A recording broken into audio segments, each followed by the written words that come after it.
Saya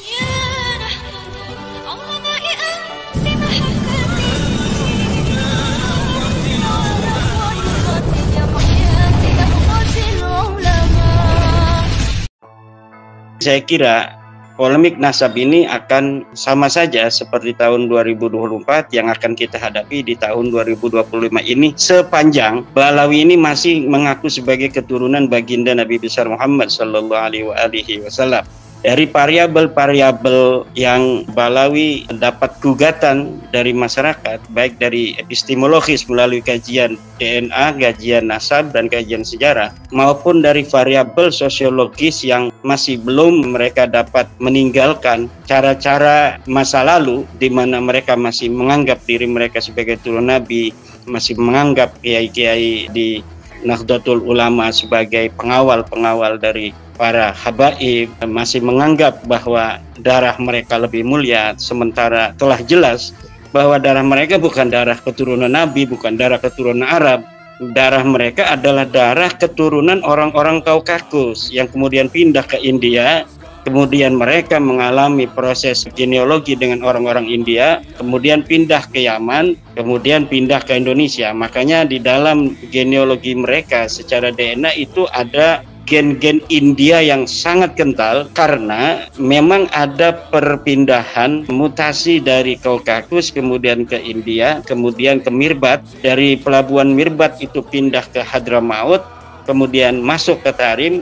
Dari situ mereka beranak pinak, kemudian mereka pindah ke Indonesia ini. Dan ini 2025 juga akan diwarnai oleh kitab atau buku saya yang merupakan buku jawaban atas buku daripada Rabita Alawiyah, di mana di Rabita Alawiyah itu menyusun sebuah tim dengan nama Tim Persatuan Umat, kemudian membuat sebuah buku yang mengatakan tentang keabsahan nasab Balawi. Kemudian saya menulis sebuah buku Ulama Nusantara Menggugat Nasab Palsu. Ini adalah merupakan jawaban konklusif yang saya kira jawaban-jawaban dari Rabita Alawiyah yang tertuang dalam buku terakhir mereka yang ditulis oleh Hanif Alatas CS itu adalah kekuatan terakhir mereka di dalam membela nasab Balawi.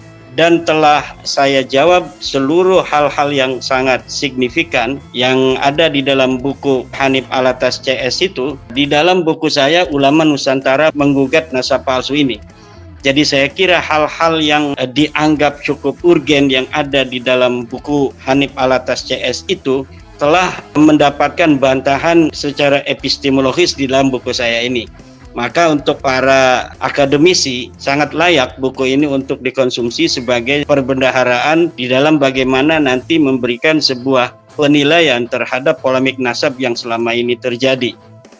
Jadi nanti 2025 ini akan masih dipenuhi oleh bagaimana bantahan-bantahan yang akan diberikan oleh Hanif Alatas CS terhadap buku saya ini. Dan saya berharap mereka bukan hanya berani untuk membantah melalui buku dari kejauhan, tetapi juga saya berharap mereka berani duduk di hadapan para ilmuwan, di hadapan para doktor dan profesor di sebuah kampus untuk bagaimana narasi-narasi yang mereka bangun itu sebenarnya adalah narasi-narasi kosong yang dibangun di atas ruang hampa. Dan saya akan buktikan nanti di hadapan para doktor dan profesor itu yang mempunyai kredibilitas ilmiah di dalam ilmu sejarah dan metodologi penelitian. Mereka sebagai juri nanti akan memberikan penilaian terhadap tesis dan antitesis dari apakah Balawi ini adalah keturunan Nabi atau bukan. Tesis saya yang menyatakan bahwa Balawi bukanlah keturunan Nabi itu dibangun berdasarkan data-data yang kuat, yang data itu menurut saya adalah data final yang sulit untuk dibantah kecuali dengan kedustaan.